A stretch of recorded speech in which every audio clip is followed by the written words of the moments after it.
বন্ধুরা, এইটা কিন্তু এক দুর্লভ ঐতিহাসিক স্থাপনা। আমি এখন তারা মসজিদের ভিতরে রয়েছি।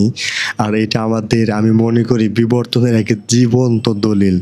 মির্জা গোলাম পীর যখন আদি কাঠামো তৈরি করেন 1830 সালে, তখন প্রথমই নির্মিত হয় মানে মির্জা গোলাম পীরের হাত ধরে। আর তিনি ছিলেন ঢাকার একজন প্রখ্যাত ও প্রভাবশালী জমিদার। সেই সময় মূল কাঠামো মুঘল রীতিতে ছিল, অর্থাৎ ছোট্ট একটি ছিল, মসজিদ ছিল। কিন্তু বর্তমানে কিন্তু তৎকালীন সময়ে এটি দৈর্ঘ্যের দিক থেকে 33 ফুট এবং প্রস্থের দিক থেকে 12 ফুট ছিল।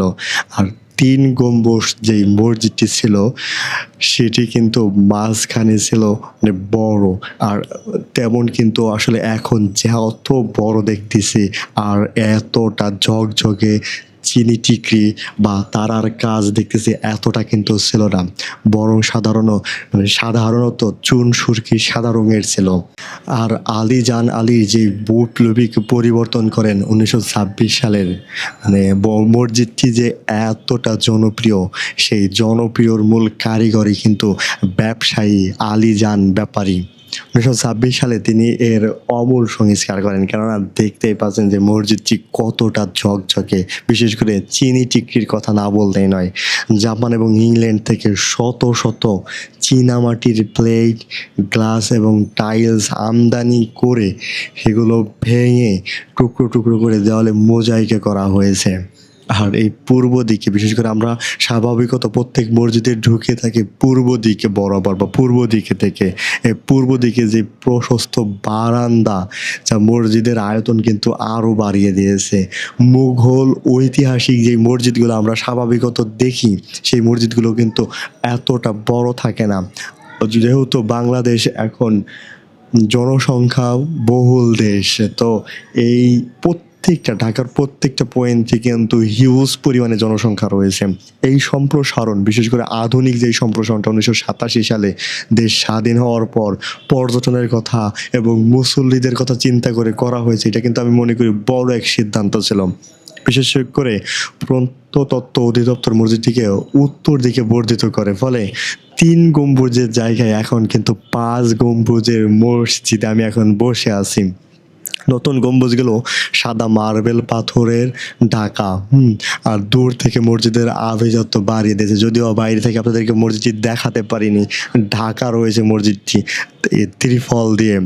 আর তারার যে রহস্য, হাজার হাজার নক্ষত্র, কি আর বলবো, চীনামাটির প্লেট দিয়ে এত সুন্দরভাবে তৈরি করা হয়েছে। সেই সাথে এখানে ফুলদানি রয়েছে, কিছু লতা রয়েছে, আর পয়েন্টে পয়েন্টে যে তারাগুলো দেওয়া হয়েছে, দারুণ দারুণ দারুণ দেখাচ্ছে। ফুল পয়েন্টে পয়েন্টে তারাকৃতির যে ফুল আর যে লতা রয়েছে, দেখেন ওই লতাগুলো, আবার ফুলদানিগুলো, সেই সাথে ফুজি পাহাড়ের ইতিহাস কিন্তু এর সাথে রয়েছে, ফুজি পাহাড়ের ছবিও রয়েছে। টোটাল এক কথায় যদি বলতে যাই, এই তারা মসজিদ হলো মুঘল স্থাপত্য এবং ঔপনিবেশিক আমলের সিরামিক শিল্পের এক চমৎকার মিশেল। যদিও কিছু কিছু পয়েন্ট থেকে সিরামিকের দামগুলো বা আস্তরণগুলো উঠে আসছে। আর বাংলাদেশ সরকার প্রত্নতত্ত্ব অধিদপ্তর একটি সংরক্ষিত পুরাকীর্তি কিন্তু এই তারা মসজিদ। যারা ট্যুর করতে আসবেন এই তারা মসজিদে, এমন একটি মসজিদ কি আর বলবো, মানে আমার নিজের কাছে আমি অভূতপূর্ব আনন্দ লেগেছে।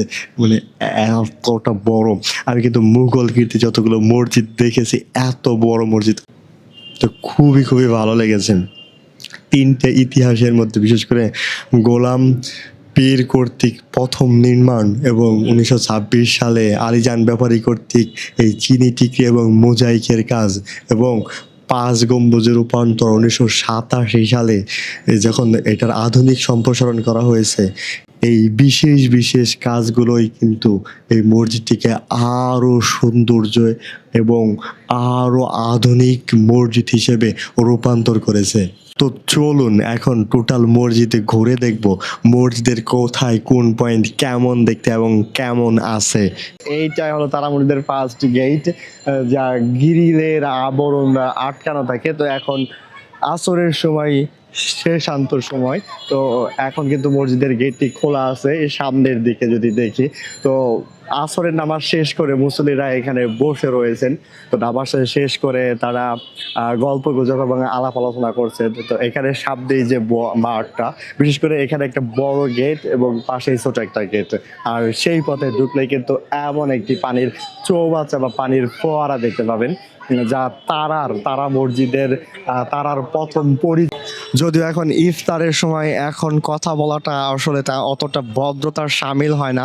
তো যাই হোক, আমি এখন তারা মসজিদের ভিতরে একেবারে যেই মানে মাঠ প্রান্তর, এই প্রান্তরটা এইভাবে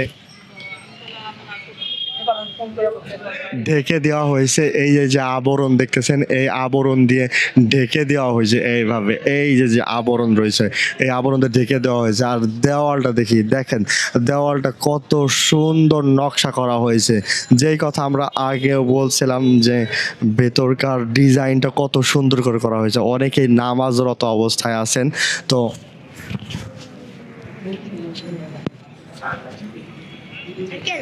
কথা বলাটা ভদ্রতার সামিল হয় না। তো যদি আমি আস্তে আস্তে বলার চেষ্টা করব, দেখেন এই যে তো চূর্ণ সুরকির ডিজাইন থেকে পরবর্তীতে যে আধুনিক ডিজাইনে রূপান্তর করা হয়েছে, তা কিন্তু এখানে না আসলে বোঝা যায় না। দেখেন দেওয়ালগুলো, আমার পিছনে ডানে বামে সব দিকে দেওয়ালগুলো যেইভাবে সাজানো হয়েছে, কত সুন্দর ও চমৎকারভাবে সাজানো হয়েছে।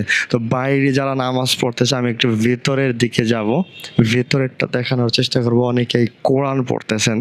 তো এই যে সেই তারা মসজিদ, এই মসজিদটা কিন্তু মূলত উত্তর দিকে বাড়ানো হয়েছে। যদিও মসজিদের মধ্যে কথা বলাটা ভদ্রতার সামিল না, তারপর আমি চেষ্টা করব এক সাইডে এসে, এক পাশে এসে কথা বলার জন্য। দেখেন টোটাল মসজিদটা আমরা একটু দেখি। দেখেন এই যে মসজিদটার দেওয়ালগুলো কত সুন্দরভাবে ডিজাইন করা হয়েছে।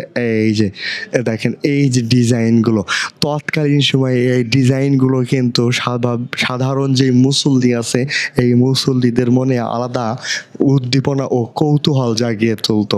আর সেই সাথে বুঝতেই পারতেছেন, বিদেশ থেকে আমদানি করা যে টাইলসগুলো, সেই টাইলসগুলো দিয়ে এমন একটা মসজিদ নির্মাণ করা। আর পয়েন্টে পয়েন্টে প্রত্যেক ধাপে ধাপে কিন্তু এই যেমন নকশা বা ডিজাইন করা আছে। তবে হ্যাঁ, জাপানের ফুজি পাহাড়ের কথা যেটা বলা হয়েছে, সেই ফুজি পাহাড় দেখাবো। এই ফুজি পাহাড় আছে, বাট এইখানে ভেতরের দিকে না, বাইরের দিকে অনেকগুলো ফুজি পাহাড়ের চিহ্ন আছে। তো যাই হোক, ওরাও কিন্তু আমার সঙ্গ নিয়েছে, এই দুইজন। দেখেন এই যে প্রত্যেকটা পয়েন্টে কারুকাজ করা হয়েছে। আর এই কারুকাজের মধ্যে কিন্তু নীল কারুকাজগুলো বেশি। আর নীল কারুকাজের জন্য কিন্তু উজ্জ্বল এবং চাকচিক্যময় দেখাচ্ছে। সাদার মধ্যে নীল ছাড়াও কিন্তু কয়েক কালারের, বিশেষ করে দেখেন এই যে নিয়ারলি কফি কালারের, প্রায় কফি কালার সহ এই অন্যান্য যে কালারগুলো আছে, সবুজ কালারেরও কিছু নকশা রয়েছে।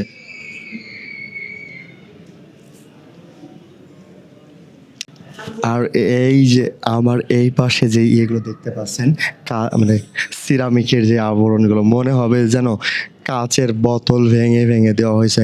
আর এতটা স্মুথলি এটা তৈরি করা হয়েছে, তো কেউ যদি এভাবে হাত টানে তার কিন্তু আঘাত লাগবে না। আর এই গ্লাসগুলো দেখেন, প্রত্যেক পয়েন্টে পয়েন্টে গ্লাস বসানো হয়েছে। এগুলো কিন্তু লাইট যখন পড়ে অনেক চাকচিক্য দেখায়। আর এই যে সেই গম্বুজ, বিশেষ করে উত্তর দিকে যেই গম্বুজগুলো বানানো হয়েছে, বড় গম্বুজ মূলত রয়েছে দুইটি। আগে স্বাভাবিকত যেই মসজিদ বানানো হয়, বড় একটা গম্বুজ এবং পাশে দুইটা গম্বুজ। তো এই মাঝে একটা গম্বুজ সহ এই যে গম্বুজটা দেখতে পাচ্ছেন, এই গম্বুজটা সহ এই আর একটা গম্বুজ রয়েছে। এত বড় গম্বুজওয়ালা মসজিদ কিন্তু আগে কখনো আমার সামনে ওইভাবে মেলেনি। আর আধুনিক, যেহেতু ওইটা একটা চারিদিকে আটকানো একটা কক্ষ, তো এই জন্য আধুনিকায়নে এসি বসানো হয়েছে এবং ফ্যান তো রয়েছেই।